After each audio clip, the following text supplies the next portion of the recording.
Hello guys, आप सभी का कृष्णा ग्रुप ऑफ कॉलेज में स्वागत है।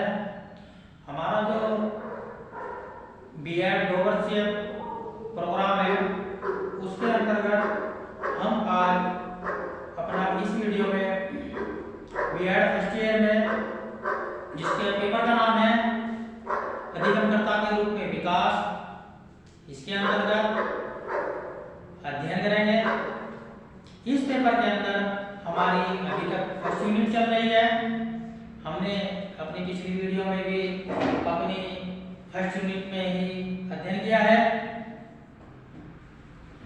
सो गाइस, हम अपनी इस बुक के अंतर्गत आज हमारा जो चैप्टर है उसका नाम है मानव विकास, यानी कि मानव का जो विकास है वो किस प्रकार से होता है, उसका संप्रत्य एवं विकास की अवस्था है, यानी कि कंसेप्ट एंड स्टेजेस हम अपने इस टॉपिक यानी कि इस वीडियो के अंदर पढ़ेंगे। हमने अपने इसी चैप्टर में एक पिछली वीडियो बनाई है जिसके अंतर्गत हमने मानव विकास यानी कि जो विकास की प्रक्रिया है उसका महत्व था, उसके बारे में अध्ययन किया। इंपोर्टेंस ऑफ डेवलपमेंट प्रोसेस, यानी कि जो मानव का जो ह्यूमन डेवलपमेंट है उसका जो प्रोसेस है उसकी कौन कौन से इंपोर्टेंस है उन सभी के बारे में अध्ययन किया। और उसी वीडियो में हमने अभिवृद्धि और विकास के बारे में जाना, अभिवृद्धि का अर्थ जाना और विकास का जाना। So guys, today my topic is, यानी कि हमारा जो आज का टॉपिक है वह है अभिवृद्धि और विकास में अंतर, यानी कि differences between growth and development, यानी कि एक बालक की जो अभिवृद्धि होती है और उसका जो विकास होता है उनके बीच में किस प्रकार के अंतर है, उन सभी का अध्ययन हम अपनी आज की इस वीडियो में करेंगे। अभिवृद्धि और विकास के अंतर को हम निम्न बिंदुओं के आधार पर समझ सकते हैं, जैसे कि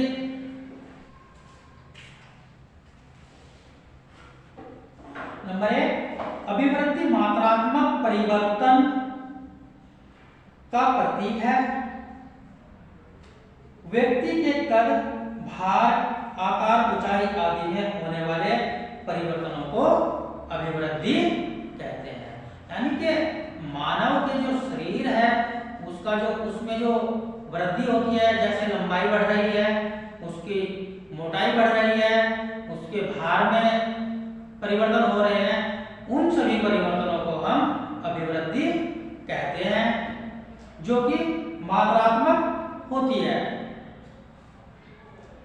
विकास मात्रात्मक परिवर्तन, हमारा जो विकास है वह मात्रात्मक परिवर्तन के साथ साथ विकासात्मक परिवर्तन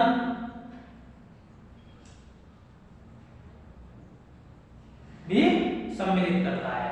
यानी कि व्यक्ति का जो विकास होता है उसमें मात्रात्मक परिवर्तन तो होते ही है, लेकिन उसके साथ साथ में विकासात्मक परिवर्तन भी सम्मिलित होते हैं। व्यक्ति के सभी पक्षों में उन्नति के लिए उसका प्रयोग किया जाता है, यानी कि व्यक्ति के जो जितने भी पक्ष होते हैं उसका ज्ञानात्मक, भावात्मक, उन सभी में उनको सम्मिलित किया जाता है।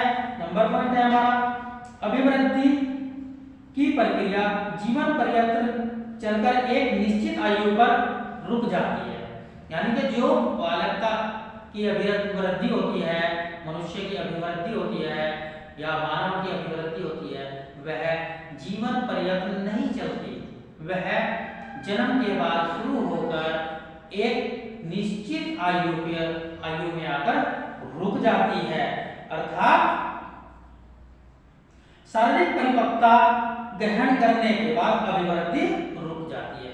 जैसे ही मनुष्य का शरीर परिपक्व हो जाता है तो उसकी अभिवृद्धि भी रुक जाती है। लेकिन विकास की प्रक्रिया एक सतत प्रक्रिया है जो कंटिन्यू चलती रहती है, जन्म से मृत्यु तक निरंतर चलती है, यानी कि वह सतत प्रक्रिया है, कंटिन्यू रहती है और जन्म से मृत्यु तक चलती रहती है। शारीरिक परिपक्वता यानी कि जो मानव का जो विकास होता है वह शारीरिक परिपक्वता ग्रहण करने के बाद भी यह प्रक्रिया चलती रहती है।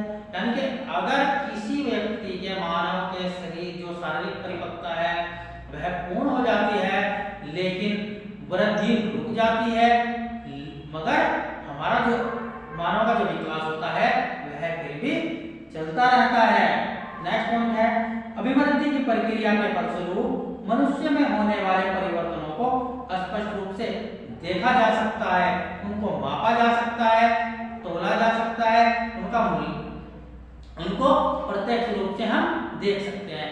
एक व्यक्ति के शरीर में जो परिवर्तन हो रहे हैं, उसकी जो वृद्धि हो रही है, उसका हाथ बढ़ रहा है, यानी कि उसका शरीर बढ़ रहा है, वह चौड़ा हो रहा है, उसकी मोटाई बढ़ रही है, उसका वजन बढ़ रहा है, इन सबको हम देख सकते हैं। लेकिन विकास कार्य क्षमता, कार्य कुशलता और व्यवहार में होने वाले गुणात्मक परिवर्तनों को व्यक्त करता है।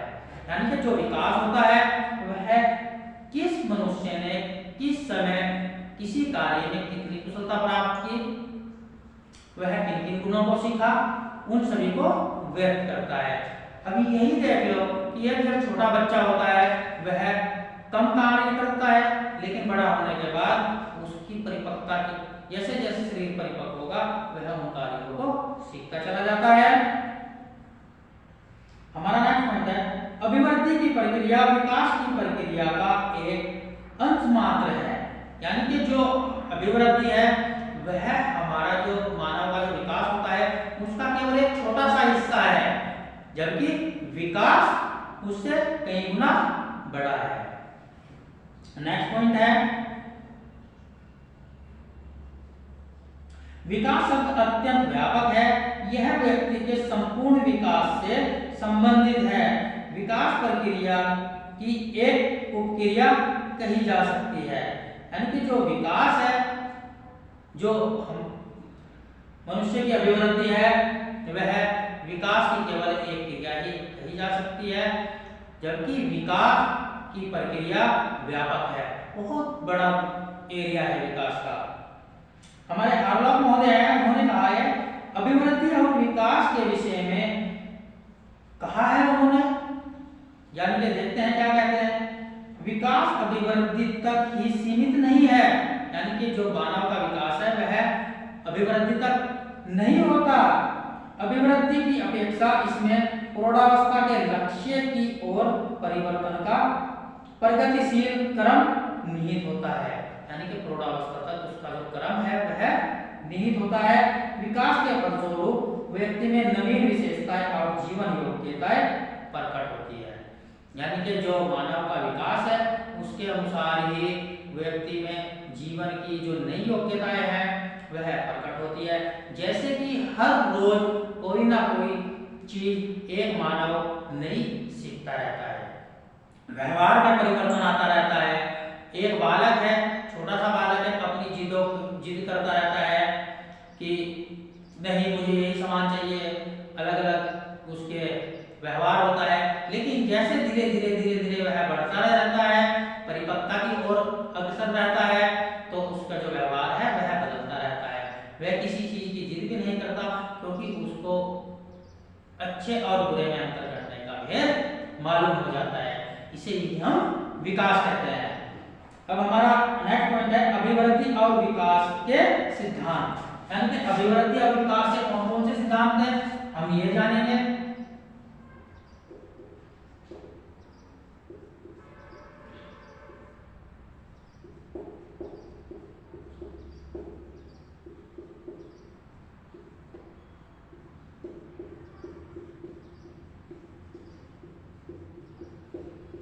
अभिवृद्धि और विकास के सिद्धांत। बालक के विकास की प्रक्रिया उसके गर्भ में आने से ही प्रारंभ हो जाती है।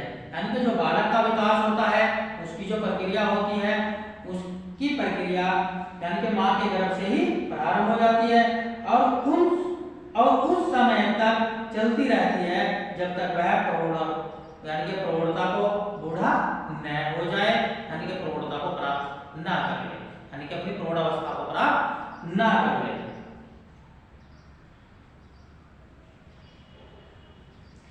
जैसा कि मोनोरा ने कहा है, विकास परिवर्तन श्रृंखला की वह अवस्था है जिसमें बालक भ्रूणावस्था से प्रौढ़ावस्था तक गुजरता है। यानी कि हमारे मोनोरे महोदय उन्होंने कहा है कि जो विकास होता है वह परिवर्तन की एक ऐसी अवस्था है जो भ्रूणावस्था से, यानी कि जब बालक मां के गर्भ में होता है तब से लेकर प्रौढ़ावस्था तक चलता रहता है। किसी ना किसी प्रकार से वह अनुभव किया जा सकता है, बल्कि हम उसे नाप या तोल नहीं सकते, बल्कि अनुभव कर सकते हैं। इस सिद्धांत यानी कि विकास के जो सिद्धांत है निम्न प्रकार है। नंबर 1 है निरंतर विकास का सिद्धांत। कौन सा है? नंबर 1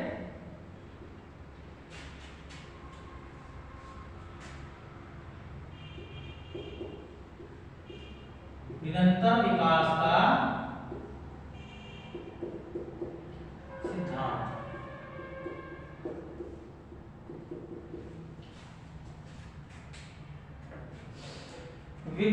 विकास की प्रक्रिया एक शाश्वत प्रक्रिया है, यानी कि ये मान लीजिए कि प्रत्येक व्यक्ति का विकास होना ही है।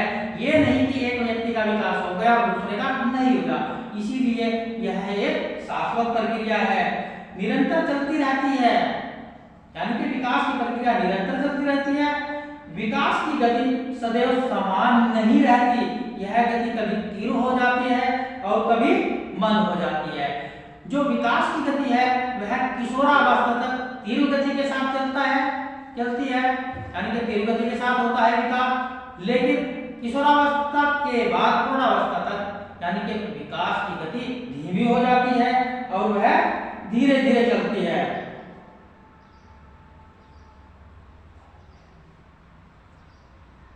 जिसके परिणाम स्वरूप व्यक्ति में कोई आकस्मिक परिवर्तन नहीं होता। बालक में शारीरिक और मानसिक गुण यथायथ नहीं विकसित होते, वह धीरे धीरे ही विकसित होते हैं।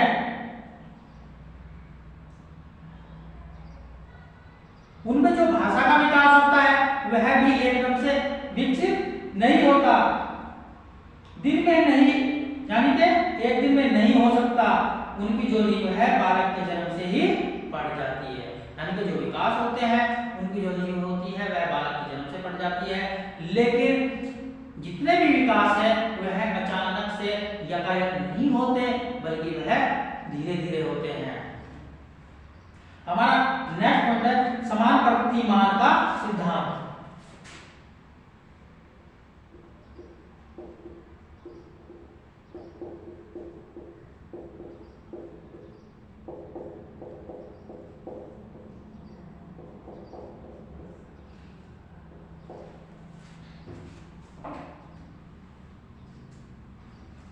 समान प्रतिमान का सिद्धांत। इस सिद्धांत के अनुसार प्रत्येक जाति अपनी जाति के अनुरूप विकास के प्रतिमान का अनुसरण करते हैं, यानी कि जो मानव जाति है, जीव जगत है, वह सभी अपनी जाति के अनुसार ही उसका अनुसरण करते हैं। पशु पक्षी है वह अपनी जाति के अनुसार उनमें विकास होता है, उसका अनुसरण करते हैं, और मानव जाति है वह अपने जाति के अनुसार उसका अनुसरण करते हैं।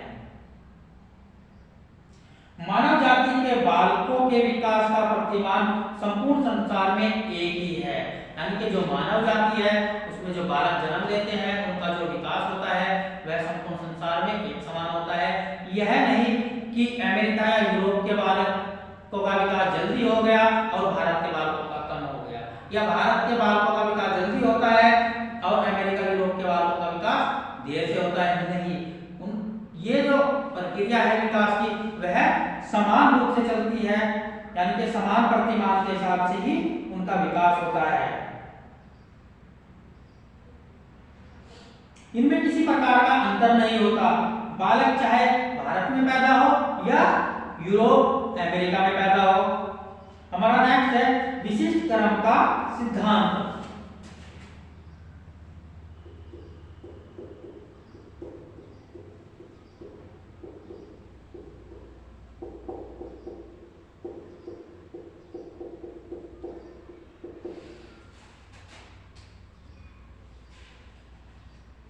बालक का विकास एक विशिष्ट क्रम से चलता है। गति विकास में सर्वप्रथम बालक बैठना सीखता है, उसके बाद खड़ा होना सीखता है, फिर दौड़ना सीखता है। यानी कि जो एक विशिष्ट क्रम होता है उसी के अनुसार किसी बालक का विकास होता है।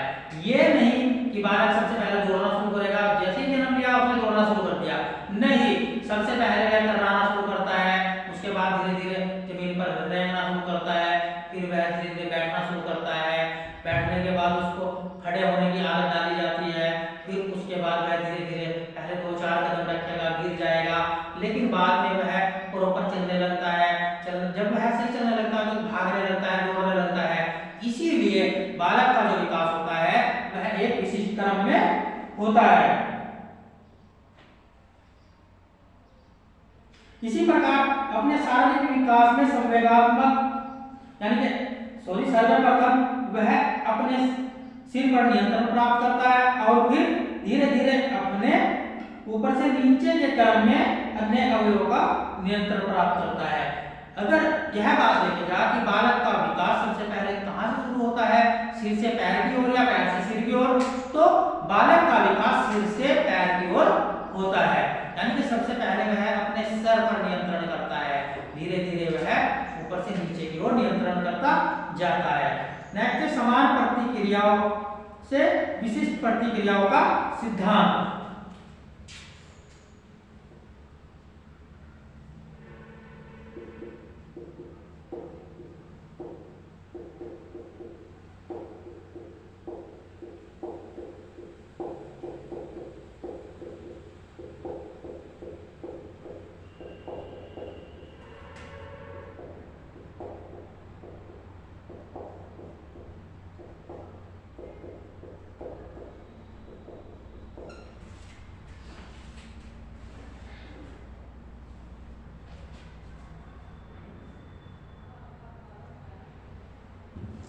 बालक का विकास सामान्य प्रतिक्रियाओं से विशिष्ट प्रतिक्रियाओं की ओर होता है। विकास के सभी क्षेत्रों में सर्वप्रथम वह सामान्य प्रतिक्रिया ही करता है, उसी के बाद वह विशिष्ट प्रतिक्रियाएं करता है। नवजात शिशु किसी कारण उत्तेजित होने पर संपूर्ण शरीर को हिलाता है, लेकिन जैसे ही वह धीरे धीरे बड़ा हो जाता है वह फिर रोने के लिए अपना संपूर्ण शरीर ना हिलाकर केवल अपने मुंह और आंखों का ही प्रयोग करता है, क्योंकि मुंह से रोने की आवाज निकालता है और आंखों से उसके आंसू नजर आते हैं।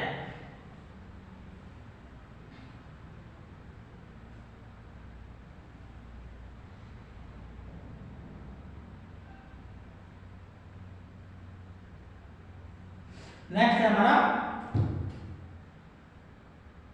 सहसंबंध का सिद्धांत।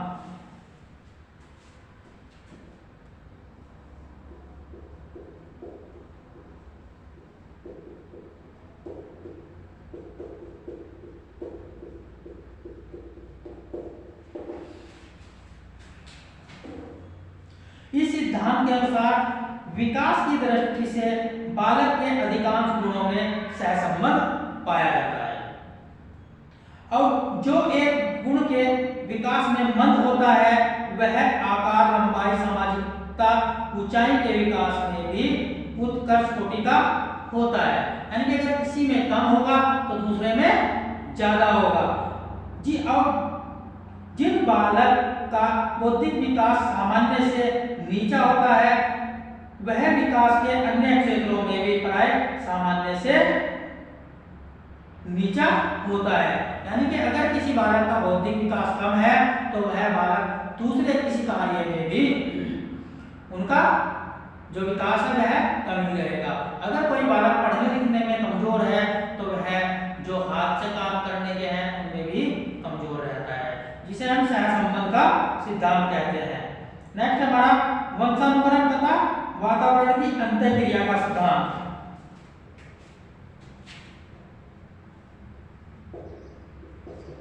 वंशानुक्रम तथा वातावरण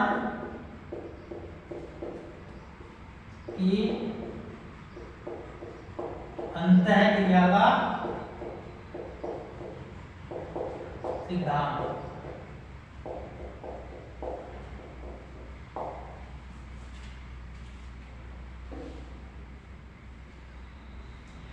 सिद्धांत के अनुसार बालक का विकास वंशानुक्रम एवं वातावरण की अंतःक्रिया के कारण होता है।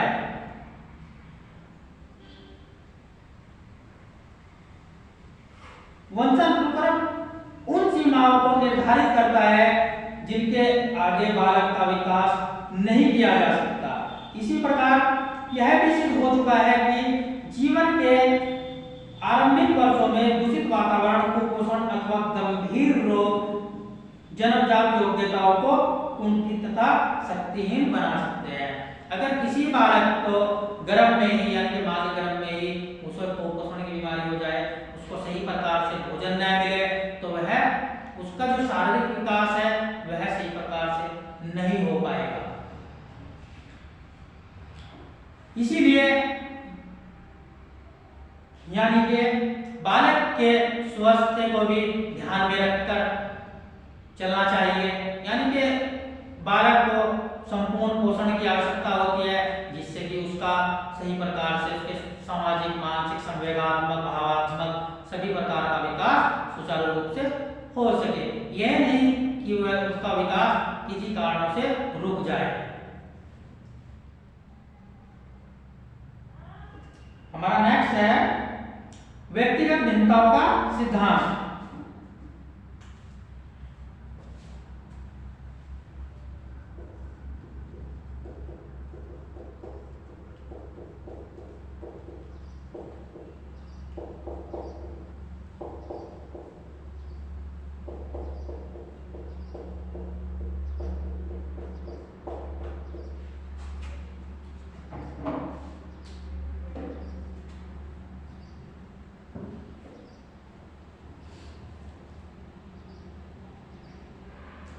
इस सिद्धांत के अनुसार विकास के विभिन्न क्षेत्रों में व्यक्तिगत भिन्नताएं पाई जाती है।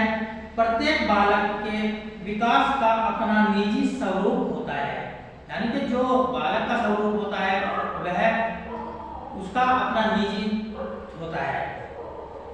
संवेगात्मक विकास में और सामाजिक विकास में स्पष्ट रूप से भिन्नताएं देखी जा सकती है।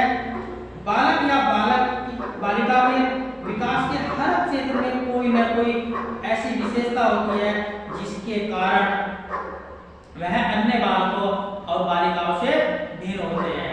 यानी कि दो समान आयु वर्ग के बालकों का जो विकास है उनमें भी भिन्नता देखने को मिल सकती है। जो दो समान आयु वर्ग की बालिकाएं हैं उनमें भी आपस में भिन्नताएं देखने को मिल सकती है। अगर दो समान आयु वर्ग के बालक हैं उनमें कोई बालक अधिक होशियार होता है, कोई बालक कम होशियार होता है। यानी कि उनका जो विकास होता है उन दोनों में अलग अलग प्रकार की भिन्नताएं देखने को मिल जाती है। किसी का विकास जल्दी हो जाता है तो किसी का देर से होता है। कुछ मनोवैज्ञानिकों ने विभिन्न बालकों के शारीरिक विकास का ग्राफ तैयार किया है और यह निष्कर्ष निकाला कि सब बालकों के जो विकास की दिशा है सामान्य एक ही है, परंतु उनके विकास की गति भिन्न होती है। यानी कि जो ग्राफ तैयार किया गया है उसके अनुसार यह पाया कि जितने भी बालक होते हैं उन सभी बालकों का जो विकास होता है, उनकी जो दिशा होती है वह एक समान होती है, एक सी होती है। जैसे कि सबसे पहले बालक यानी कि चाहे वह भारत में जन्मा हो या अमेरिका यूरोप में जन्मा हो, सबसे पहले बालक चलना बैठना सीखेगा, उसके बाद वह खड़ा होना सीखेगा, फिर दौड़ना सीखेगा। उनकी जो दिशा है वह एक समान होती है, लेकिन उनकी जो गति है वह अलग अलग हो सकती है।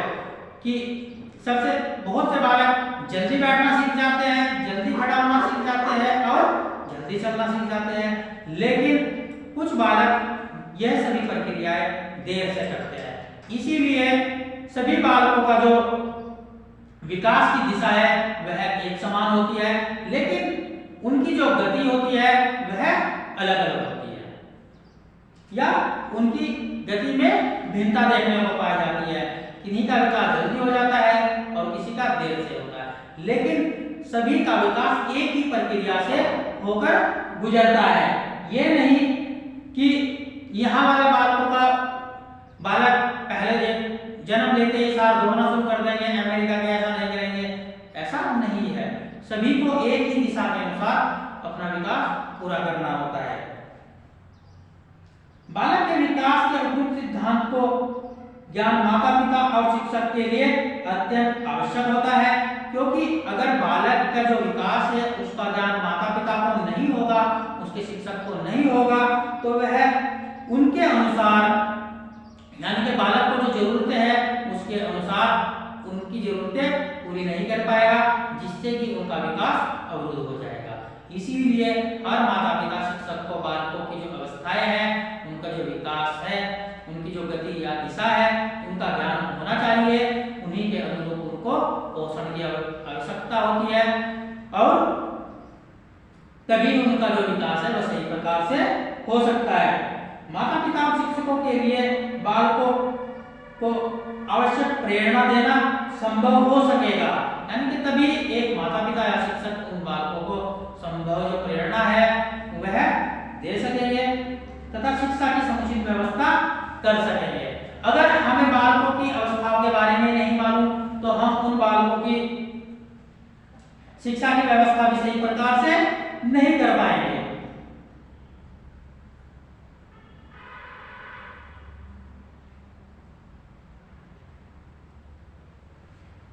सो गाइस, आज की इस वीडियो में इतना ही। हमारा जो यह चैप्टर है मानव विकास, संप्रति एवं विकास की अवस्थाएं, यह भी कंप्लीट नहीं हुआ है। इसमें हमारे कुछ और टॉपिक रहते हैं, सो जो हम अपनी नेक्स्ट वीडियो में उन टॉपिकों को क्लियर करेंगे। सो आज के लिए इतना ही। आप सभी का धन्यवाद।